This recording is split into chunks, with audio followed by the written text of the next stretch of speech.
Hi guys, in this video I'll show you how to fix no sound on Steam VR. How can you fix that? First of all, make sure to step one is restart your Steam VR and make sure to turn it on and connect to your laptop or PC. Once it is connected, just go inside the your like this option volume button. You will see this button. Just right click on it and you will see this option volume mixer and sound settings. You can open any of it, doesn't really matter. So once you open it, you will see volume mixer volume. Current volume is set to 71%. And after that, you can choose the output device and input device as well. So output device, make sure that you choose the Steam VR. And once you choose the Steam VR, hopefully your sound will start working.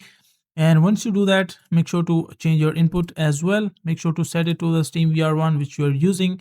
And once you do that, scroll down and inside the apps, make sure that the Steam VR audio is working properly. As you can see, like system sound, Discord, Chrome, Google Chrome, all of them are set to 100. So make sure that your Steam VR is also set to 100. And once you do all these settings on your laptop or PC, after that, go inside the Steam VR and do the same process. Like make sure that output device must be according to the needs or whatever you're looking for. Once you set the output device, input device, after that, hopefully your issue will be solved and you will be able to fix your problem related to the sounds on the Steam VR. So that is all about how you can fix that.